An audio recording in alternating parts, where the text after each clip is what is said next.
Somehow, this 8-year-old camera that you can get for as little as $300 is still relevant today. I mean, this camera is so old that when you hit the shutter, dust comes out. This thing's so old that the serial number is 1. It's so old. How old is it, Joe? Stop.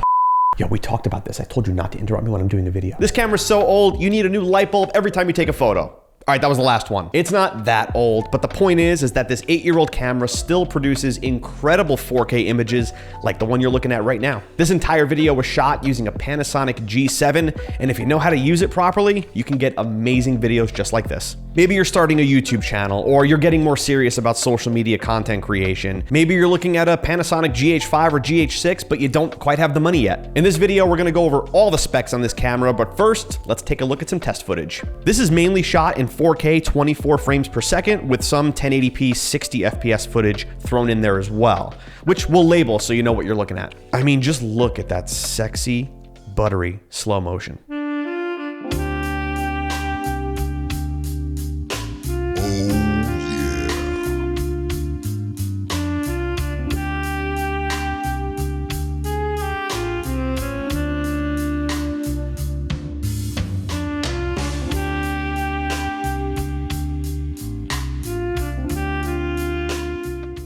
All of our footage was shot in the Cine V profile, so a little flat but not too flat, and graded in Adobe Premiere Pro. And all of those clips were shot on either a Mikey 35mm 1.7 lens or a Panasonic 12-35 2.8. So now that you've seen some of the footage you can get from this camera, let's dive into what makes it so great.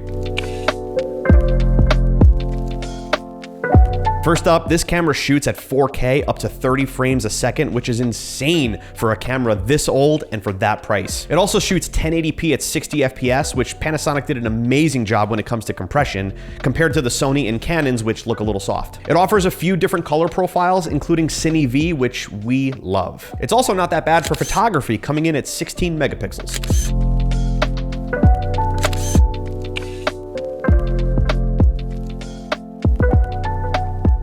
Let's talk ergonomics and usability. First up, it's small and compact, which makes shooting handheld a little difficult because it doesn't have IBIS, in-body image stabilization, not IBS. That's a very different thing. Just make sure to handle it with tenderness and care. He's delicate. Battery life's okay, lasts about an hour when you're shooting in 4K. And by the way, it has a 30-minute recording limit, but a quick search on YouTube will show you how to hack that. This camera also has a flip screen, which is great for content creators and one-man bands. This one time at band camp. Next up is the sensor. It's a micro four thirds, which basically lets you adapt almost any lens you can imagine on this camera. Any lens that's made for a bigger sensor will definitely fit as long as you have the right adapter for it. Another thing that helps solo content creators is the wireless operation, meaning you can control a lot of the settings, including the focus, right from your phone. A little aside, the autofocus is not great in this camera, so you are going to want to manually focus.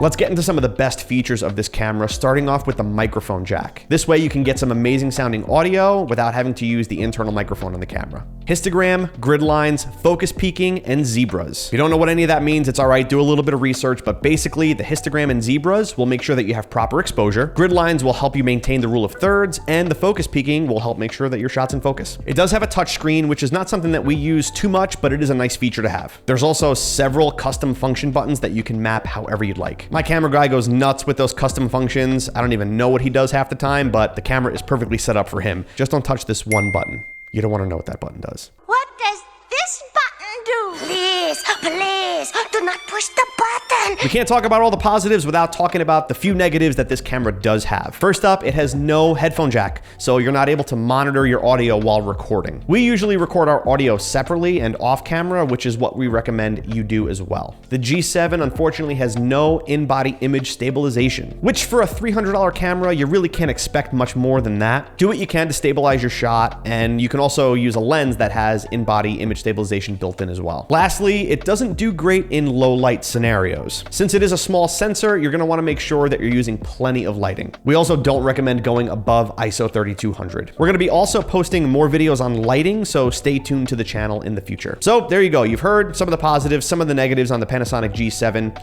Overall, this is still an unbelievable camera that you can shoot incredible 4K footage at for as low as 300 bucks. We want to know from you though, have you used the G7 in the past, and do you think it's one of the all-time best budget cameras? If you got value out of this video, please leave us a like, and if you want more content just like this, follow the channel. See you next time.